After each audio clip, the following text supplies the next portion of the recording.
উঠলে যে কোথাও যাবে নাকি? ভাড়া ছক্কা করে দিয়েছি। কালকে খুব ভালো ভাত খাইছিলি।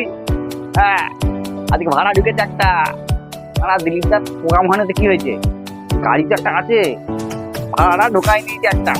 জয়পুর যাবো, টাকা পাবো, কিন্তু বাজারটা দেখে নিবি, ব্যাগ ভর্তি বাজার। কেন, তোমার নুনটা কি হলো?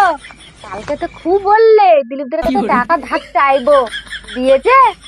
ও কথা আর বলিনি, কি বলবো, ওই কমেন্ট অনেক লোক আমাকে জানিয়েছে তোমার দিলীপ দাই খেতে পাইনি, তোমাকে 5,000 টাকা ধার দিবে। আর লোন, আমার পাড়ার মেয়েগুলো বলছে তুই যদি 50,000 টাকা লোন না ঠাকুরপো, দিলীপ দা বই 25,000 টাকা নিয়ে নেবে। লোন টোন চপ্প নাই, আমার বাড়িতে ভাড়া ঢুকেছে, যা টাকা পাবো খাসির মাথা বলে আনবোই আনবো।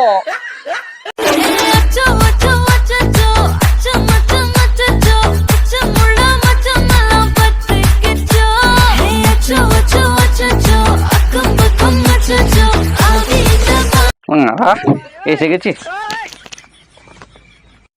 বাজার এনেছি গো। আর বাজার তো দেখো, শুধু ব্যাগ ভর্তি খাসির মাথা, টেংরি সব এনেছি, সব রেডি করাবা তুমি। হ্যাঁ, ও সঙ্গীতা, বসে পড়েছি। খাসির মাংসটা রেডি হলেই আজকের দিনটা বিন্দাস।